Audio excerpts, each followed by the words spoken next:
अगर राह दिखाई नहीं दे रही, अगर मन बार बार डर से भर जाता है, अगर कोशिशों के बाद भी जीवन की दिशा स्पष्ट नहीं हो पा रही, तो सुंदरकांड केवल एक पाठ नहीं, बल्कि डर से विश्वास तक की यात्रा है।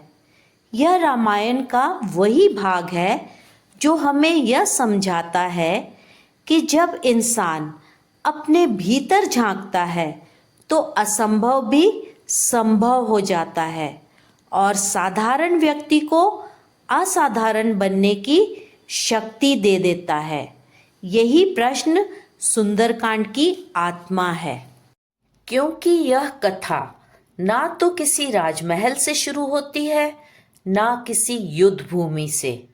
यह शुरू होती है एक मौन से, एक संशय से और एक भीतर छुपी हुई शक्ति से।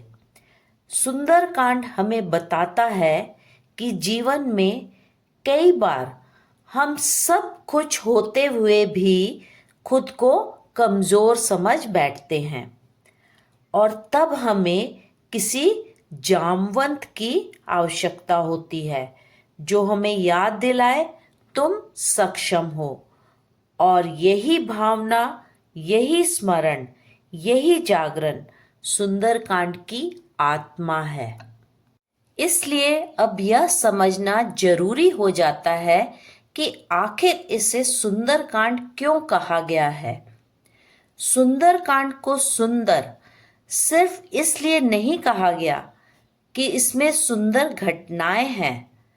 वाल्मीकि रामायण के अनुसार रामायण के सभी कांडों में सुंदरकांड ही पूर्ण रूप से सुंदर है, क्योंकि यहाँ भक्ति है, वीरता है, ज्ञान है, सेवा है और सबसे ऊपर राम नाम की शक्ति है। इस कांड में भगवान राम स्वयं उपस्थित नहीं होते, फिर भी हर जगह राम नाम चमत्कार करता है। यही कारण है कि इसे सुंदरकांड कहा गया। लेकिन सुंदरकांड की सुंदरता सिर्फ शब्दों में नहीं है, यह उसके संदेश में छुपी है। और इस संदेश की शुरुआत होती है उस क्षण से जब हनुमान जी अपनी ही शक्ति को पहचानते हैं।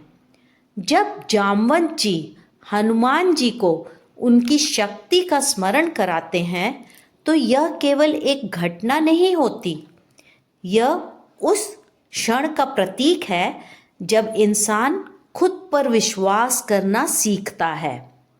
हनुमान जी को ना कोई अस्त्र दिया गया, ना कोई नई शक्ति, उन्हें केवल अपने अस्तित्व की याद दिलाई गई। और जैसे ही यह स्मरण हुआ, समुद्र भी उनके लिए बाधा नहीं रहा।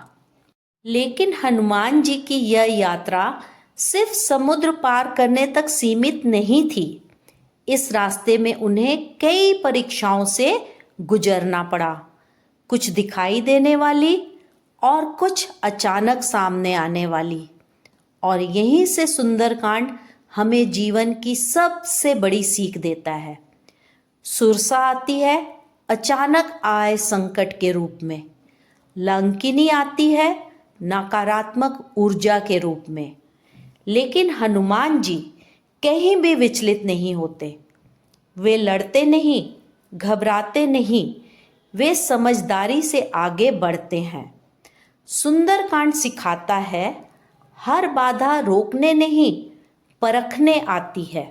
और जब ये परीक्षाएं पीछे छूट जाती हैं तो यात्रा सिर्फ बाहरी नहीं रहती, वह मन की गहराई तक उतरने लगती है। और यही यात्रा हनुमान जी को उस स्थान तक ले जाती है जहाँ धैर्य, पीड़ा और अटूट विश्वास एक साथ खड़े होते हैं। अशोक वाटिका केवल एक स्थान नहीं है, यह धैर्य, संयम और विश्वास का प्रतीक है। सीता माता अत्याचार और पीड़ा के बीच भी राम नाम नहीं छोड़ती। और जब हनुमान जी राम की अंगूठी देते हैं तो वह क्षण यह याद दिलाता है, जब प्रभु का संदेश मिलता है तो सबसे बड़ा दुख भी सहने योग्य बन जाता है। लेकिन सुंदरकांड यहीं ठहरता नहीं है। जहाँ धैर्य की पराकाष्ठा होती है, वहीं अधर्म के विरुद्ध शक्ति का प्रकट होना अनिवार्य हो जाता है। और अब हनुमान जी सिर्फ संदेशवाहक नहीं रहते, वे धर्म के रक्षक बन जाते हैं। हनुमान जी की पूंछ जलना असल में लंका का अहंकार जलना था। यह हमें सिखाता है, अहंकार चाहे कितना भी बड़ा हो, भक्ति के सामने टिक नहीं पाता। जहाँ राम नाम का अपमान होता है, वहाँ विनाश निश्चित होता है। और जब चेतावनी दी जा चुकी तो कथा फिर से लौट आती है अपने मूल स्रोत की ओर, उस शक्ति की ओर जो बिना दिखाई दिए भी सब कुछ संचालित करती है। पूरे सुंदरकांड में राम कहीं दिखाई नहीं देते, लेकिन हर जगह राम नाम कार्य करता है। वह हमें सिखाता है, जब जीवन में ईश्वर दूर लगें तो उनका नाम सबसे तेज आवाज बन जाता है। लंका का दहन सिर्फ आग नहीं थी, वह चेतावनी थी।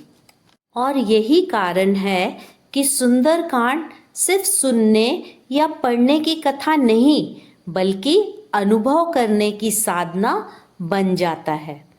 जब इसे नियमित रूप से श्रद्धा के साथ पढ़ा या सुना जाता है तो इसके प्रभाव धीरे धीरे जीवन में दिखाई देने लगते हैं।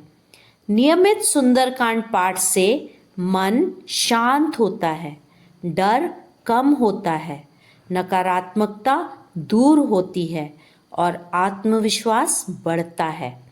इसीलिए संकट में, भय में और मानसिक अशांति में सुंदरकांड का स्मरण किया जाता है। और जब मन धीरे धीरे शांत होने लगता है तो एक सत्य स्वयं प्रकट हो जाता है। सुंदरकांड हमें याद दिलाता है, जब प्रभु पर विश्वास हो तो अकेला व्यक्ति भी इतिहास रच सकता है, और जब राम नाम साथ हो तो साधारण व्यक्ति भी असाधारण बन जाता है। अगर यह कथा आपके मन को छू गई हो तो इसे दूसरों तक अवश्य पहुंचाइए। जय श्री राम, जय बजरंगबली।